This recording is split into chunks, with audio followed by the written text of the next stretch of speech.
The advice and opinions expressed by the host of Autism-Live and her guests are meant solely as suggestion and should not be in any way construed as child-specific advice. The Center for Autism and Related Disorders advises working with a board-certified behavior analyst who has experience with autism before starting any intensive behavioral intervention. Any choices you make in determining your child's treatment are completely at your own discretion.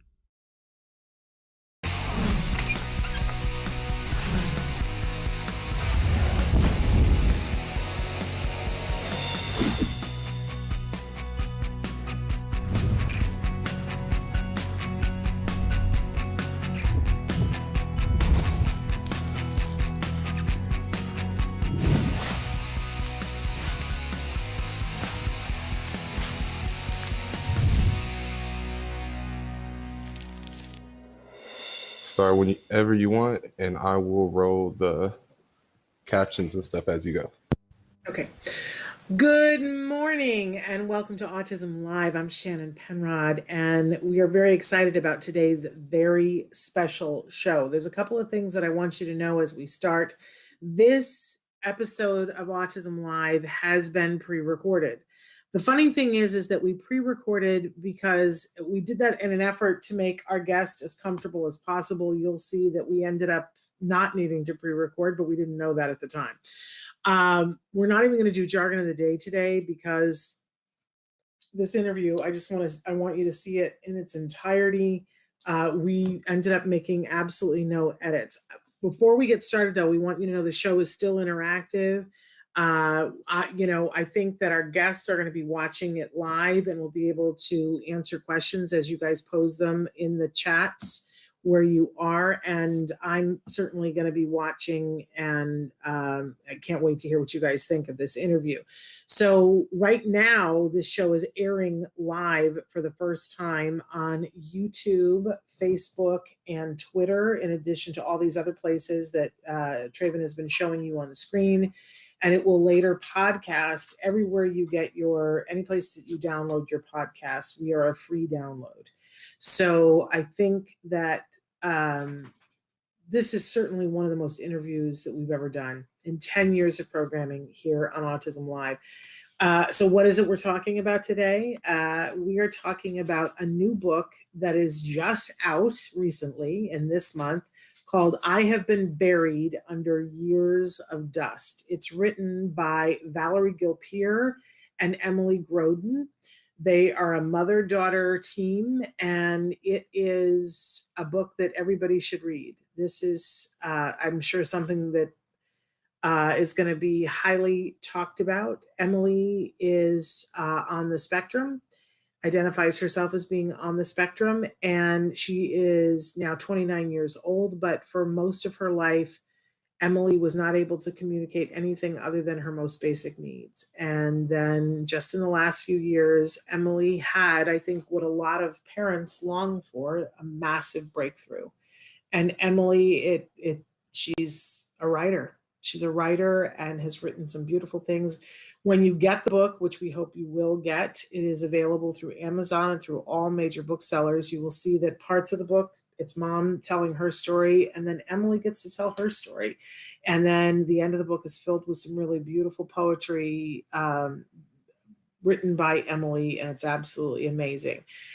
Emily does use a communication partner to be able to communicate.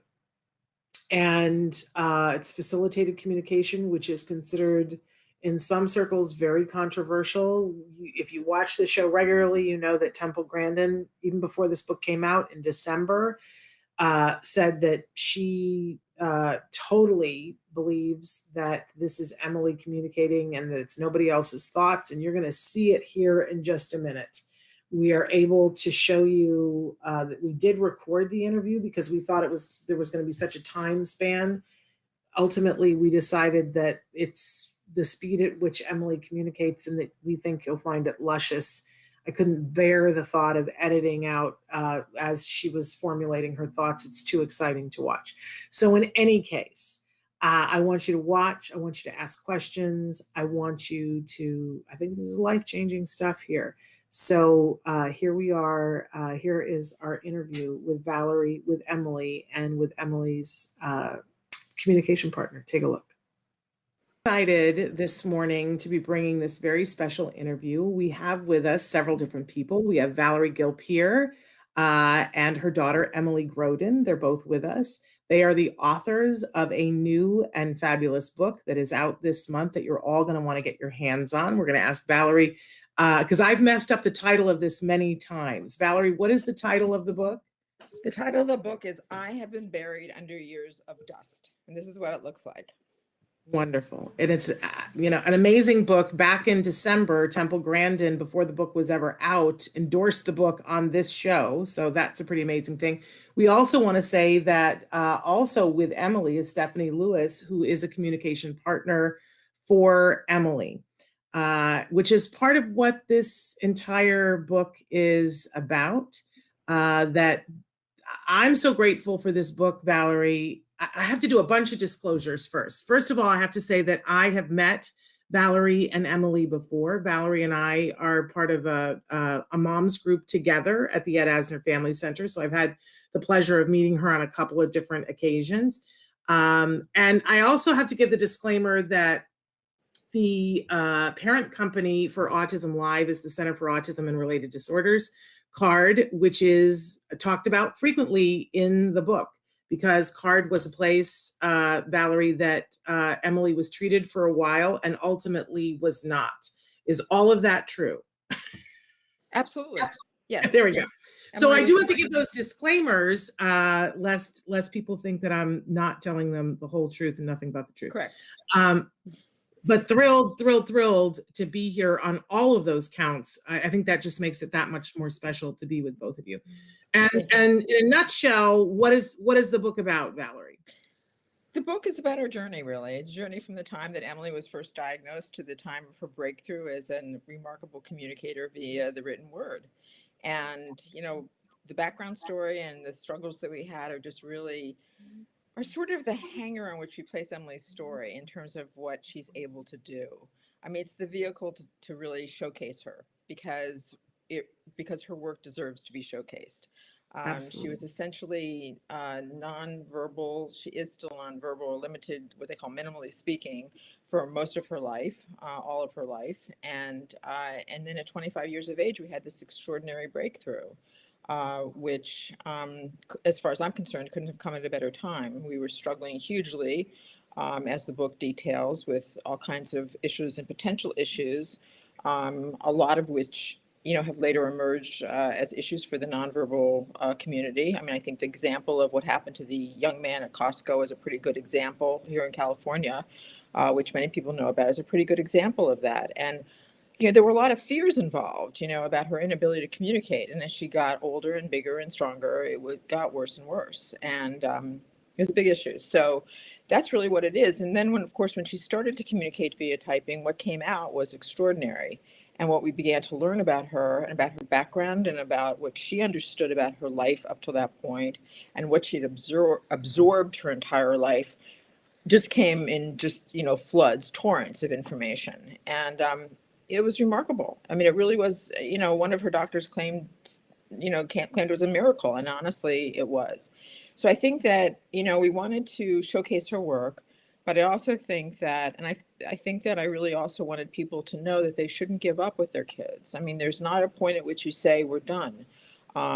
At least in my world, there's not a place where you say you're done. You keep going because if you have the stamina, and I understand it's very hard. I mean, it was hard for us, and it's hard for everyone, and it's harder for different people. Some people have more of it in them to keep going than other people do. But for me, I saw this light in Emily when she was so young, when she was 6 months old. I mean, the story, about what happened, with a car seat in Milwaukee. I mean, that was sort of the beginning of it for me. And I never let go of who that child was and always felt there was so much more in her and kept going. So I really think that it's a story on many levels. I think it's a story of hope and of hope, as the title suggests. I think it's a story of perseverance. Certainly Emily persevered. Emily kept at it. Emily willingly went to all the therapies that we subjected her to, even though many of them didn't work, but yet she did not have the ability to tell us, this is not what I like. This is not what I'm enjoying. I'm not going anywhere with this. Um, and also, I think it's a real manual in many respects for people who work with individuals or treat individuals with autism about what they need to be looking for, and that they should consider alternatives, and that they should consider that behind that person who may not be able to be so verbally articulate, there's a lot going on. Absolutely. And just like in the book, there are parts of the book where you tell your side of the story, Valerie, and then we get to hear from Emily to hear her side of the story. So we're going to switch over to talking to Emily now and hear a little bit from her. And Emily, but you can stay there, Valerie. We can all be on the screen together. But Valerie, Emily, I'm so excited to be talking to you because you're quite an accomplished writer. You write really beautifully, and I think that I'm so excited that people are going to be able to read what you have to say in the book. There are times in the book where it shares your poetry, and then there's other times when you just tell your story. And I'm wondering, which do you prefer to write? Do you prefer to write poetry, or do you prefer to write about your life and who you are? Question. It's a big question. It's a good question. Whenever you're ready, my dear.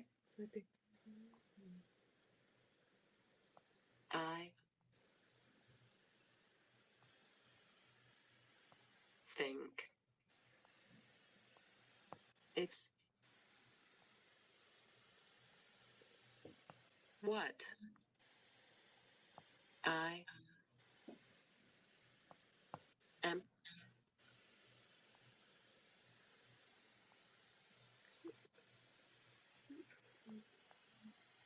feeling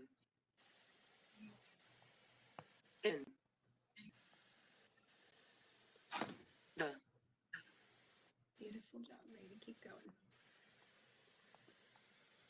moment.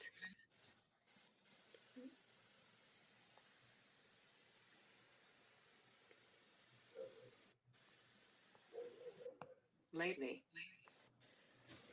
I am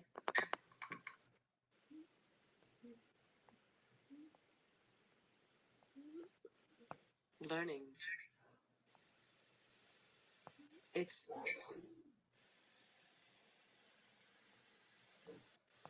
best to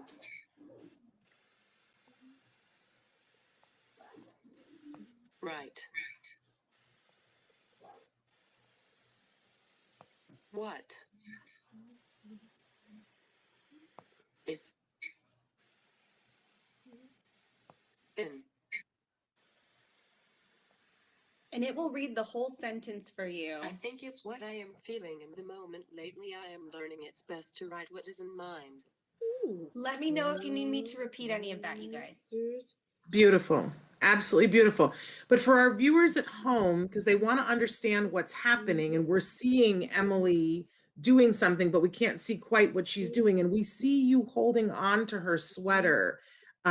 Stephanie, can we either see or can you describe what's there in front of you? Oh, And what sure. and Yeah, what let me move the camera so that you guys can see like her iPad and everything. yeah. So that's what she was typing on. And what are you, that was spectacular, Emily. That was awesome. But when you're holding on to her sweater, what are you doing there, So Stephanie? I'm just holding, so you'll see I'm holding just on right here to her.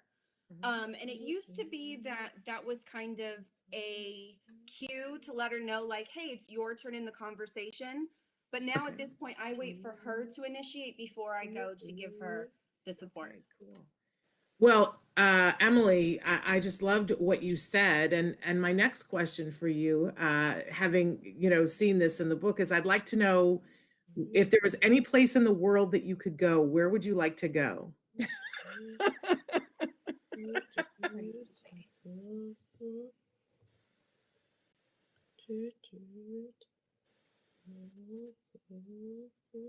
I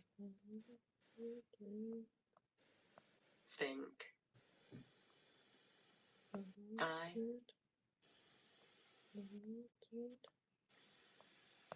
Would. Like. To. Go.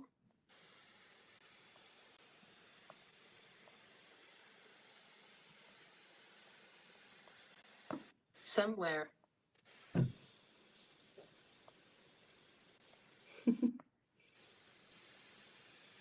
Rich. In.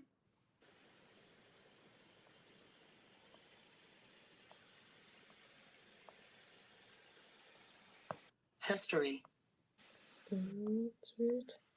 Like. Ooh. Greece. Yeah. I think I would like to go somewhere rich in history like Greece. Good to know. Right? Right. Well, I hope that that's in your future sometime. And so what this gesture that Emily, that you're making, what does that gesture mean?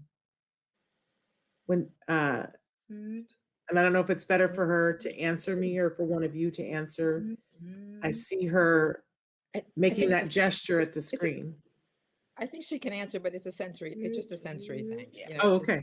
It's just a sensory regulation thing that she does. One of the things that she does, the vocalizations and the sensory stuff, it's all regulators. It's so inspirational to watch you have your voice, Emily. It's so inspirational. And I'm so excited for the world to get to know you and to know your writing, because your writing is so beautiful. And I'm wondering, one of the things that got talked about in the book was that you wanted to have a friend, that you wanted to have friends. Do you have friends now?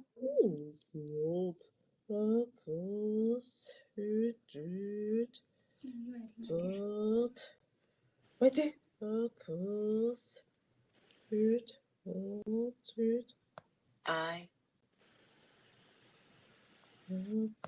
do. And I know who I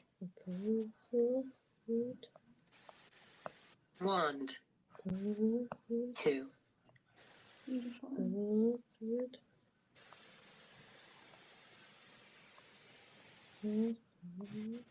surround myself with.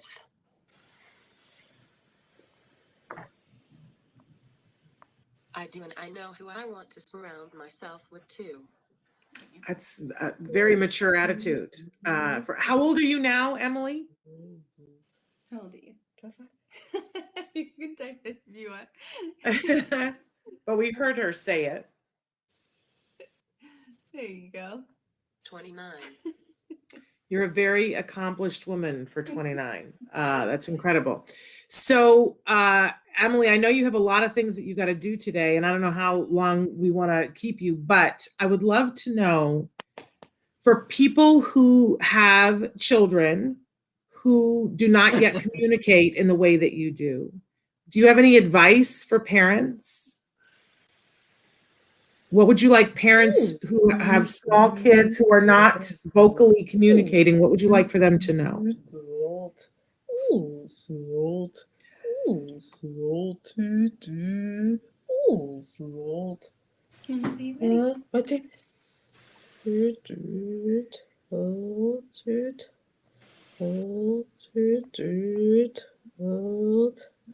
Just don't. Dawn. T. There you go.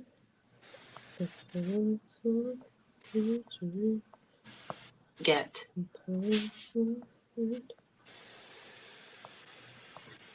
Stuck.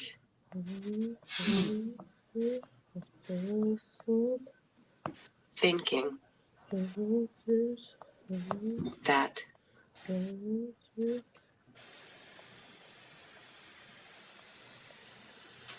Speech. Is. The. Big. Goal. You. Find. What?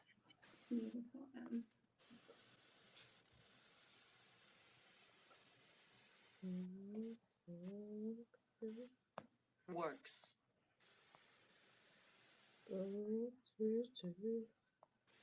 Flower.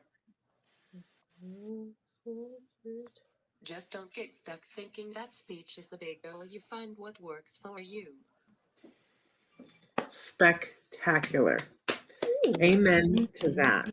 Nice, Demi. And of everything, you guys did a lot. You did a lot. Your mom and dad did a lot. Emily, what helped you the most?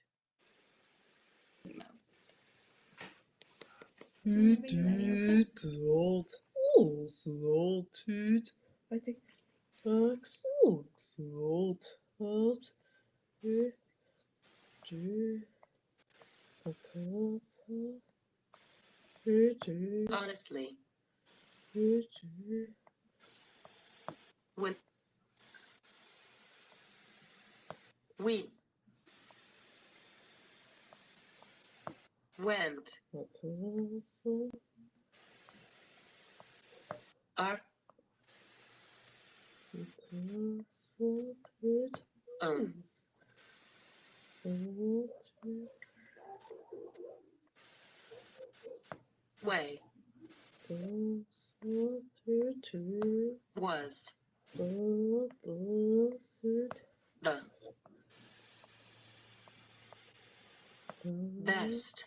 was the best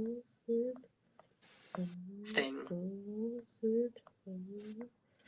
Like my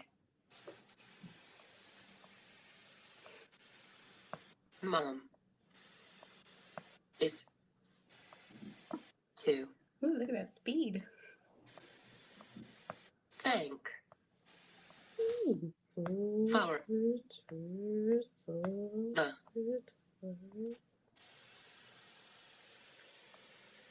team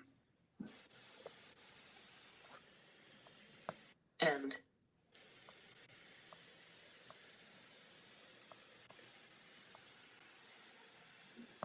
community. They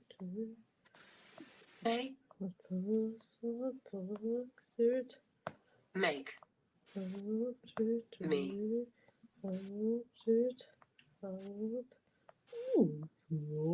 Yeah. able to be my. Honestly, when we went our own way was the best thing. Like my mom is to thank for the team and community. They make me able to be my best. Amazing. Absolutely amazing. I feel like you've had such a team. You've had people around you to help you. And I hear how grateful you are for your mom and your dad. Right now in your life, Emily, is what helps you right now? Because I'm asking 18 questions all at once. Let me stop. There's just so much. It's like, first of all, I'm sitting here and I'm crying, Emily, because so am I. it's so exciting. Having lots of questions coming at her. Yeah, it's so exciting, and it's like I just want to know everything, right? And I'm sure that's what your life is like, Valerie. That you like, just want to know absolutely everything, which is why the book is so brilliant. Because a lot of the things that our viewers are thinking, I just want to know this and I want to know this. Shannon, why are you not asking this? a lot of those questions will be answered in the book, and I don't want to spoil reading the book for those people. But Emily, I guess I want to know a little bit about what your life is like right now. What kinds of things are, it's difficult right now because we're still in a little bit of shutdown, but what do you like to do right now?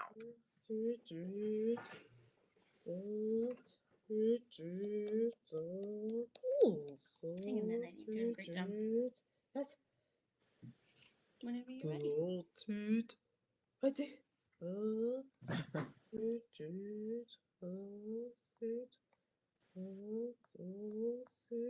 Right. Now. I am very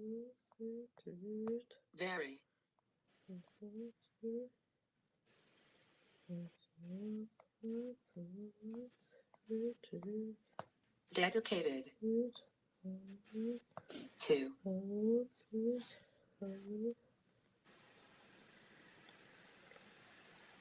There you go, lady. school. I am The sniffles. taking a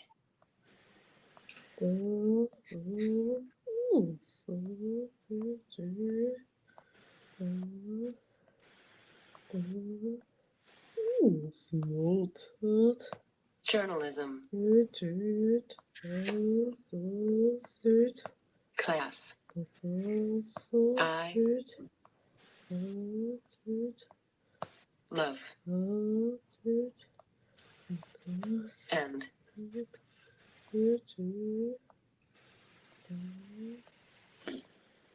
and staying busy with. Right now I am very dedicated to school. I am taking a journalism class. I love and staying busy with that. That's amazing. It I guess I'm wondering if there's ever an opportunity at school to do an internship. We'd really love to talk to you about having you be an intern on Autism Live, Emily. Is that something that is that something that you might be interested in? What do you think?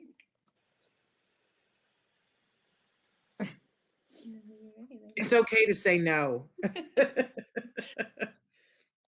Emmy, do you need a Kleenex? she Emmy? looks a little overwhelmed. She's like, oh my Yeah. God. She's saying Well, really red. I don't want to put you on the spot here. We can talk about that another There she time. goes. That was a really cute Okay. reaction she just Gotta had. think about it sometimes.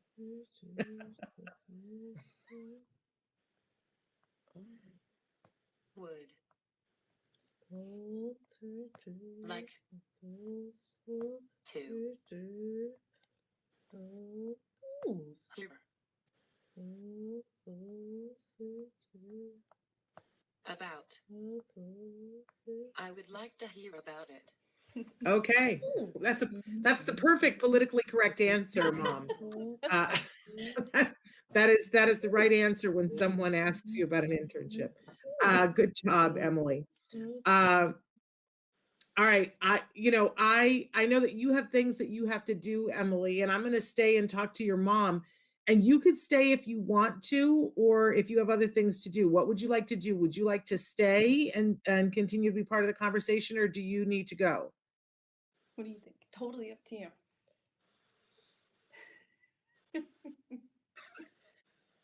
There you go.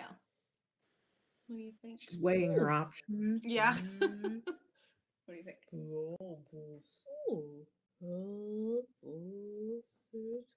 I will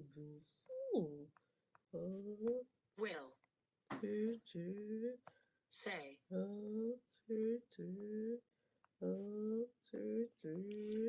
thank you. Thank So you. much Hmm. for the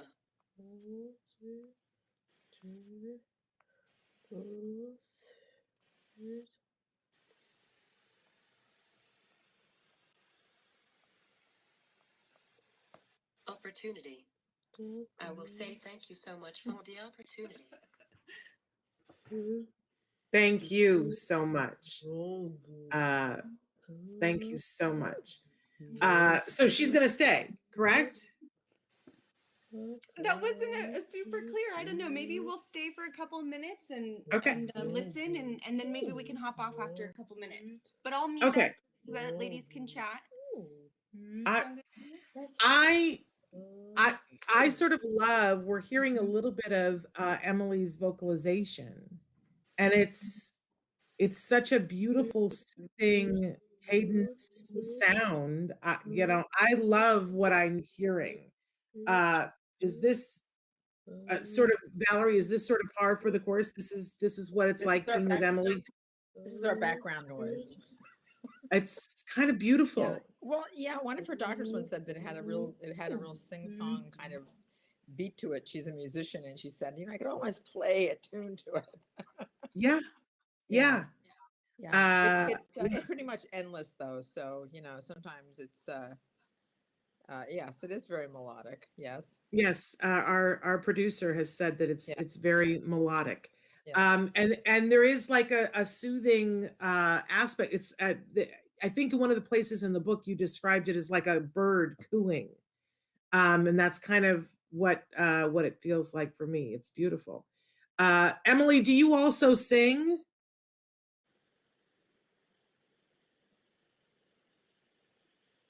Sorry, guys. I had just asked her a question. Oh, okay. We'll leave that be. With her, Well, and I said I was going to talk to Mom, but I go back to asking Emily questions because it's like you can't get enough of it, Valerie. That's okay. We're still here, so if you have a question, please. I want Emily. Do you sing? I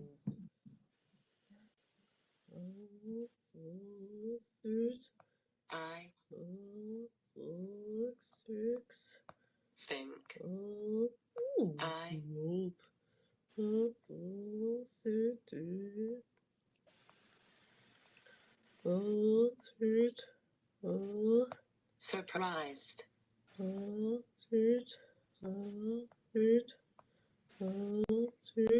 everyone recently when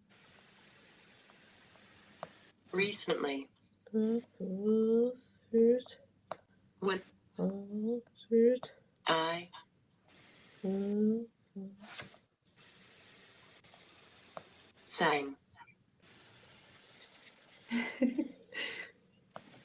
sang in a microphone. Not well. But I think I surprised everyone. There you go. You hit that one, yeah. But I did. I think I surprised everyone recently when I sang in a microphone. Not well, but I did it. That's amazing. That No. is amazing. How exciting. Okay, so I'm going to go back to talking to your mom for a second here. We need people to understand that this is relatively new in her life, that across her 29 years, this was something that wasn't happening for the vast majority of those years, Valerie. And that part of the reason why this book is so important and that people need to hear this story is that, when she was, this only started happening when she was 25, correct? Just prior, 2 months prior to her 25th birthday, yes. Okay. And in all the 24 years before, your ability to communicate with her was greatly diminished. So is that an appropriate term? Yeah, I mean, we developed our own ways of communicating and understanding, but certainly not, for the necessities, for daily living, for wants and needs, but not for sort of the more refined and if you will, the aesthetic components of life. I mean, what she wanted to do with her life, what her personal dreams were, what she, preferences. I mean, preferences about mundane things were usually met with a behavioral response, which was the whole issue here. Is that not liking something could result in very difficult responses that were not acceptable to anybody, as detailed in the book. And so, but we in our house, we had challenges in the house too. I mean, it's all spilled out. It's all very clear. Um, but we had a life. I mean, we really we did what we had to do.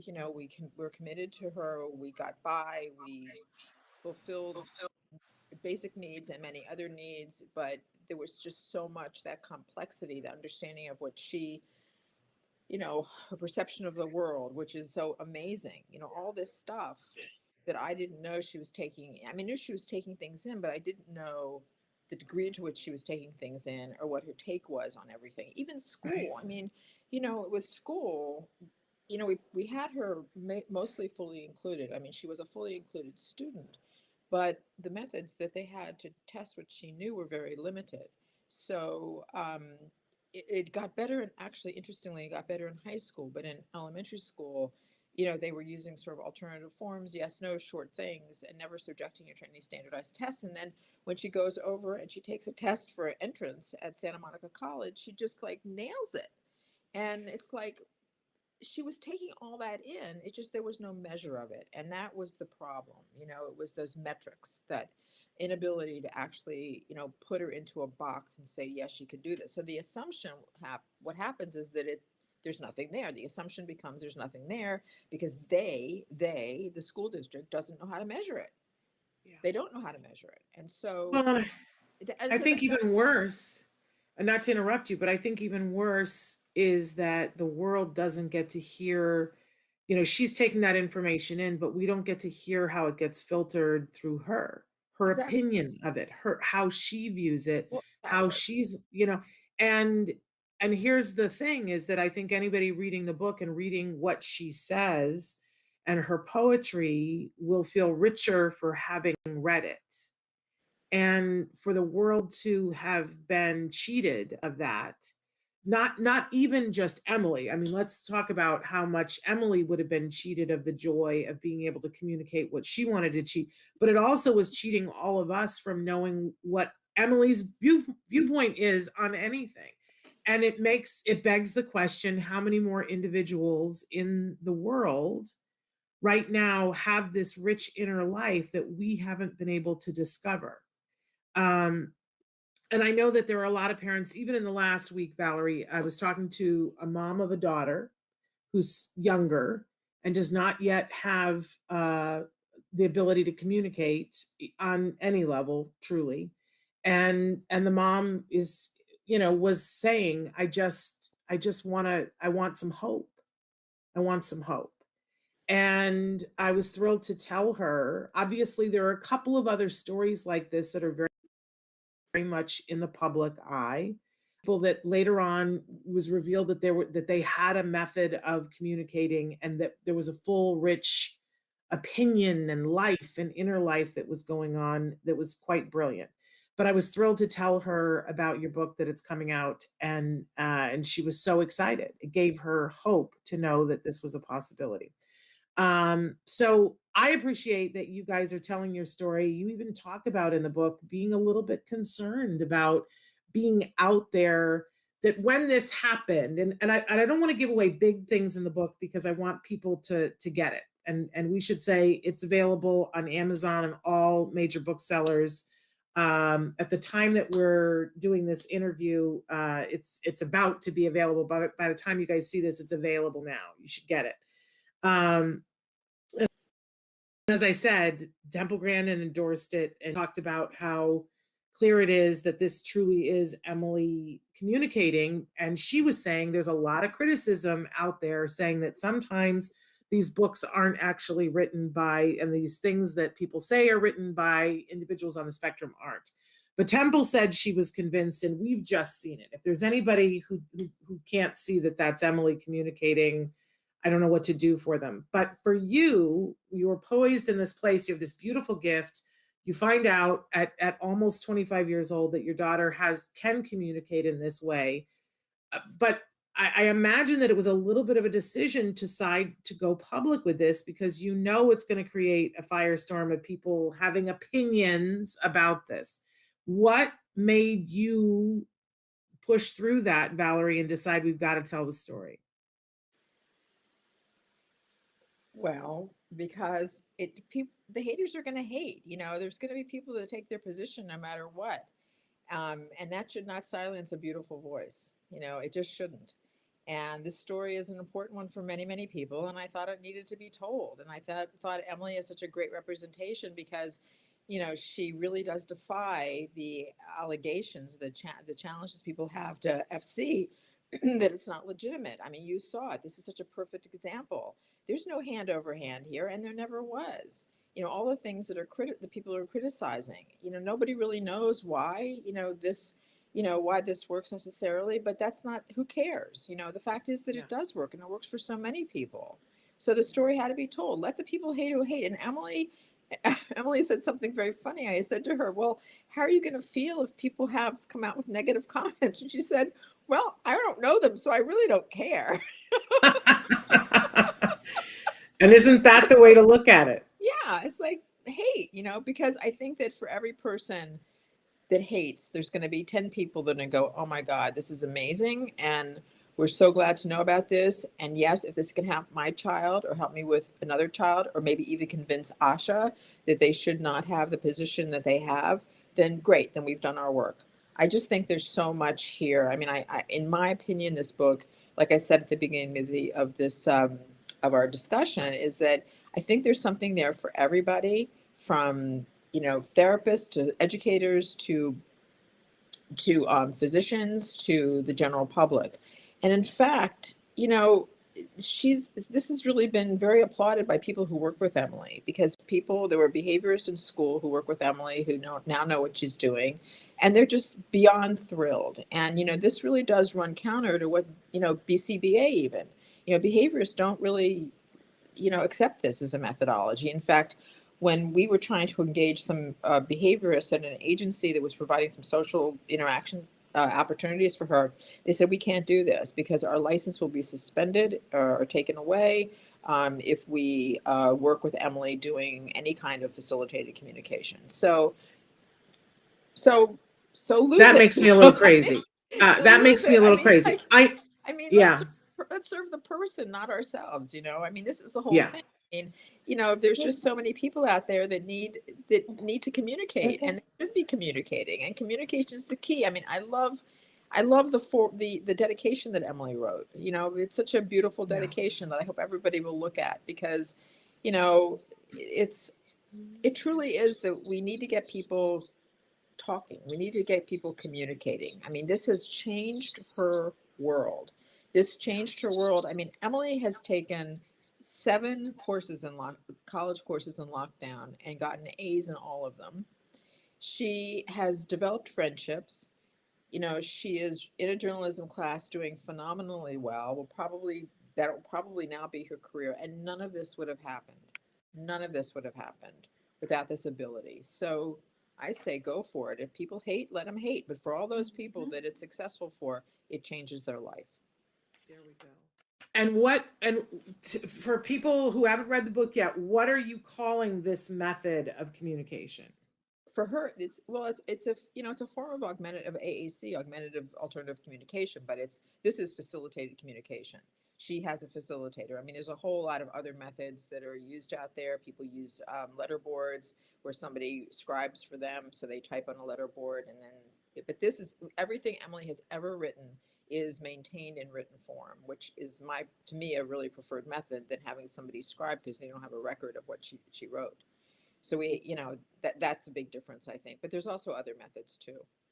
But I think, one of the mysteries about this, and you write about this in the book, that that you have tried to be her communication partner before with not as much success. Right. And that like, that's one of the reasons why people go, oh, well, then if it can't happen with this person, it can only happen with this person.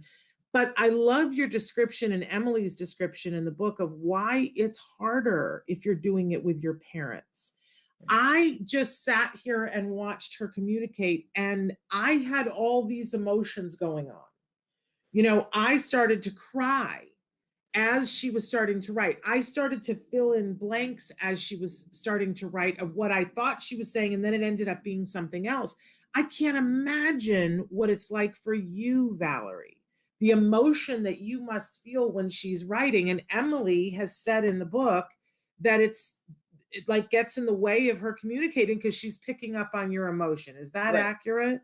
Yeah, I mean, she has still has challenges typing with me and with her dad.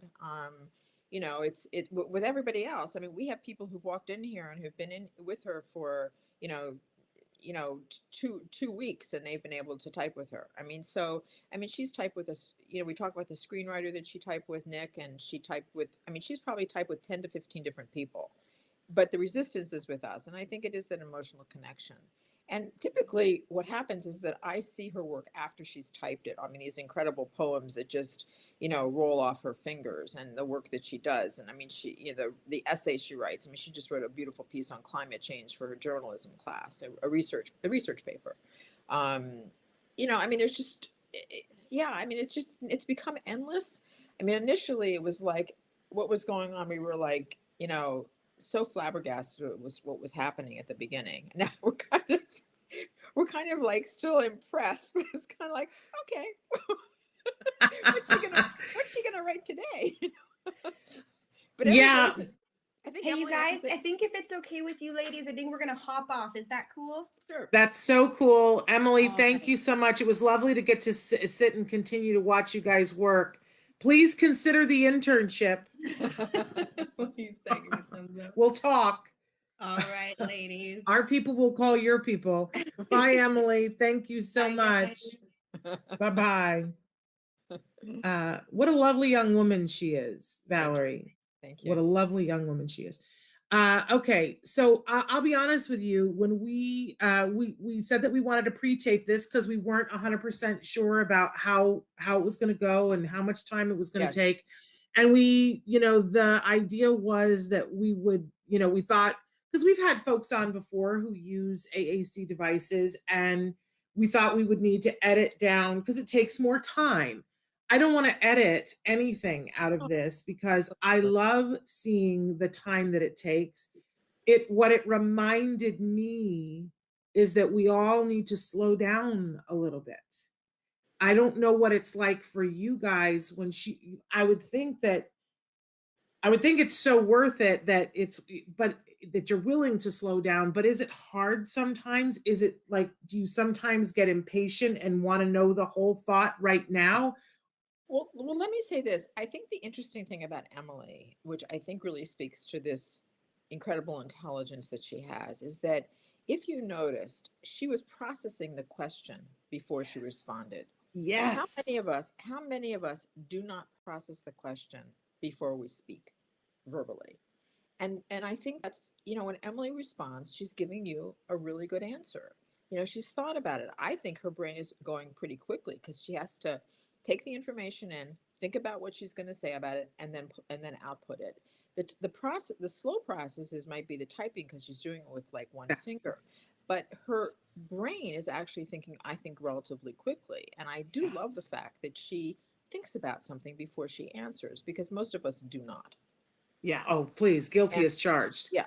And Um, so I do like that. And so is it slow? No, but it's worth the wait. I mean, maybe it's a little bit slower. I mean, you know, we're so zippy in our society, and it's been yes. made much worse by, you know, technology, which thank goodness for technology, but on the one hand, but it's really kind of made us all a little crazy and feeling like we have to do things instantaneously, which is not the way it is for her. So we've gotten used to it, and it's always worth the wait. So yeah, it doesn't, you know, it doesn't bother us at all. We look forward to her responses. We know we're going to get a great answer from her. We're going to get an honest answer from her, and we're going to get a thoughtful answer from her. And I guess because we're running out of time if we're not going to edit within, but I guess I want to know from you about, I want people to read the book. I think that they need to read the book. People need to own the book. But I want to know from you, Valerie, two things.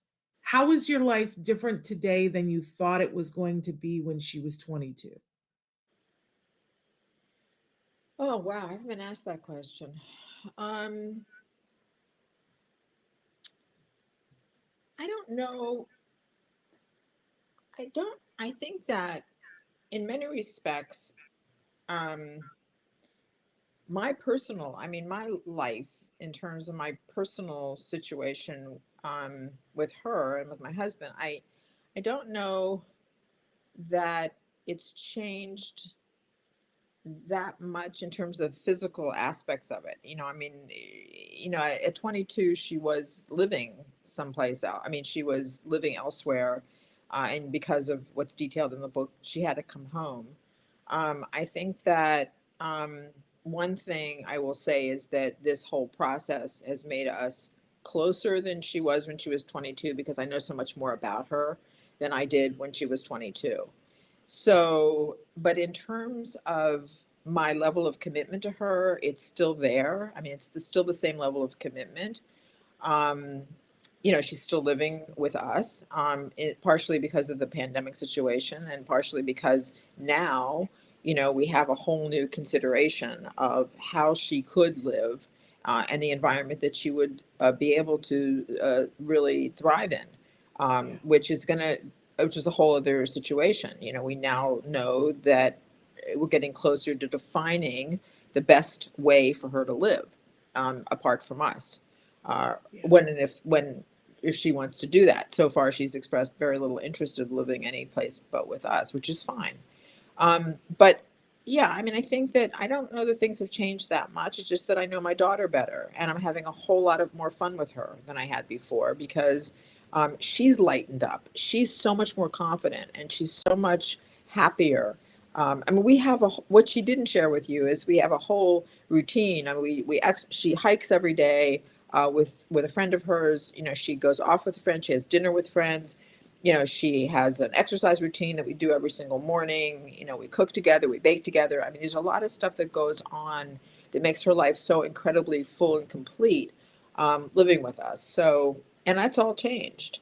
I mean, I think that that's one thing I sort of, I sort of want to say, if I could, just one quick thing about raising a child with autism. I mean, that we've got to give our kids self-esteem and confidence. And I think that is one of the things that we always did for Emily. We always gave her ways to shine and ways to feel good about herself, even though she wasn't verbal. And I think that you lay a foundation for your child. The criticism has to be at a very minimum. It's more alternatives and support and showing them ways maybe to do better with something. But if the criticism is something the people need to lay off, because I think that helped Emily enormously. In addition, of course, to all of the reading and the exposure to the world. I know this wasn't a question you asked, but I just sort of want to throw it out there because I think that these things are which build confidence and an interest in being part of the world and going out into the world. All of which she now demonstrates with great confidence and pride. So she's Well, not afraid to put herself, and I think that's one of the reasons that she's not afraid to put herself out there is because she feels good about herself. yeah. Well, my last question was going to be, I mean, it's very clear in the book that you were not going to give up. Like that is just not in you. You were not going to give up and you kept looking and trying and looking and trying. But for those parents that are out there right now and who need to hear your message of hope, what advice do you have? Which is partially what you just said, but maybe elaborate on what do you want to say to, the mom of a 6-year-old who is nonverbal and, that people are telling them, this is what your life is going to look like. What do you want to say? Well, I think you have to know your child. I think you have to have a sense of who your own child is, and only a parent really can know that. A mother can know that. I mean, I think you take your cues from your child. In my case, I knew I believed who I had, based on the bright light that I saw as a very young child. but I can't speak for everyone, but I think that whatever you see in your child, let your child kind of be your guide. I will say that Temple Grandin said to me something very interesting when I spoke with her, and she said, you know, if a child isn't speaking by the time they're 6, put an iPad in their hand, which I think is a really good thing to tell people. At some point, people have to go with their gut and walk away from some therapies that just don't seem to be working. Um, as I said in the book, the screaming for certain services Emily was having were not working for her, and we needed to move past that. You know, I think that you try things, you bump into a wall, you turn left, you turn right, you figure out another way to go, but you don't give up. Um, so I think that's the biggest thing I would say is just don't give up. Do what you can to the best of your ability. Seek as many opportunities and supports and services from your school district. Put into it what you can financially, if you're able. I mean, these are all expensive therapies that are out there. Just keep your head up and keep going, and go with your gut. You know, mostly go with your gut. I mean, if something isn't working, try something else. Do you have any regrets? The only regret I have is that when I introduced I knew about FC when Emily was very young, but I was very skeptical. I mean, the whole thing seemed like so mystical to me. So I regret that when she was about 13, she was working with a speech therapist, and we looked into FC. We actually went out to meet with Darlene Hanson, but there was somebody else there that day that we went, and it didn't work. And so it was such a far distance to go that I kind of abandoned it. So I'm a little sorry that we didn't go back to it earlier. But I think, I give myself a little bit of a break on that, because I think that Emily was ready when Emily was ready. And I think that that is the way it is with everybody. We all are ready to do things when we're ready to do them. And I'm not so sure that any amount of pushing would have changed that. In fact, she had all those more of those years to sort of, be a bystander, see the world, take it in, get her collect her information, and then let us know what she had to say. So that's really It might have frustrated her then. Other than that, I feel like we did absolutely everything that we could have done for her. I mean, we loved her, to the end of the world, and did what we could, took her everywhere, exposed her to everything. Really did ignore. Uh, there were doctors who basically told me she will never ever ever ever have anything to say and never communicate. And I got up and just, I would just walk out. I mean. Yeah. There were so many instances. I mean, it's reported in the book, the instances where I just get up and walk out. If the doctor says something, I just get up and walk out, just like, send me your bill. It's like, I was just like, You got good at it. And I have to tell you, I had it with the regional center too. I mean, I actually said to the regional center, how dare you say that to me? How dare you say that to me? So I'm a born fighter. Yeah. And you perfected it.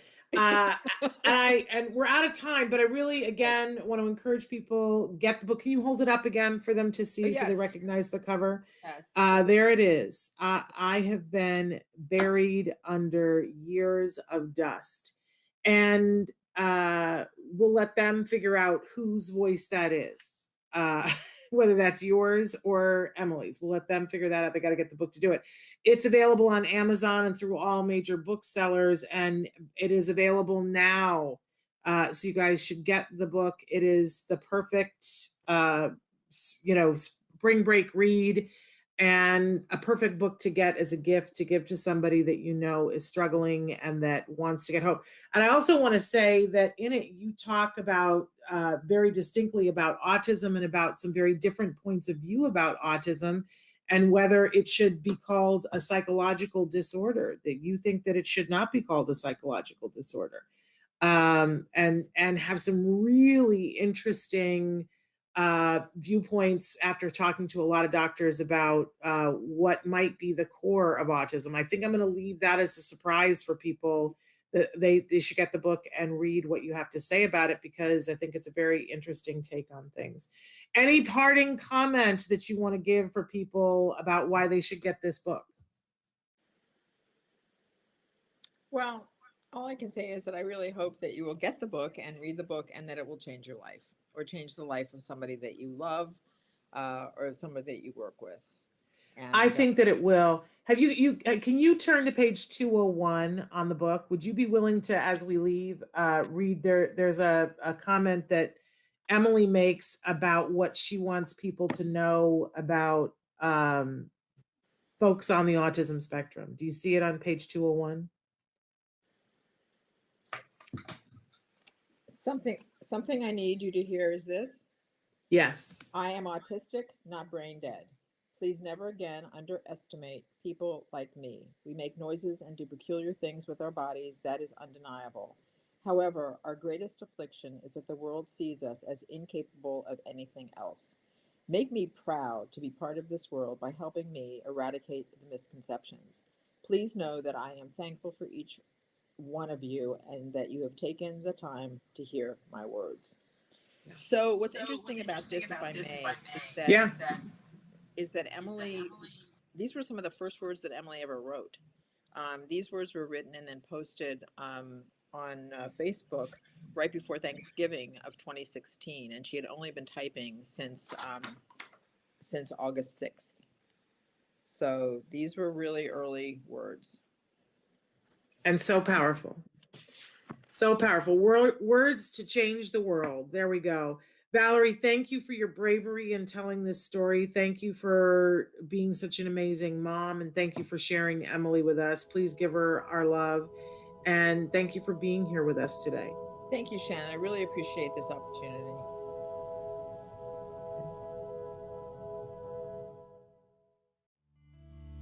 Thanks for watching Autism Live. If you found anything helpful in this video, please give us a like. In fact, make sure that you smash that subscribe button on YouTube and give us a like on Facebook. You can also follow us on Twitter and Instagram for important updates. And please download our free podcast wherever you get your podcasts. See you next time. Until then, give your kiddos a hug from me and one for you too. Bye-bye for now.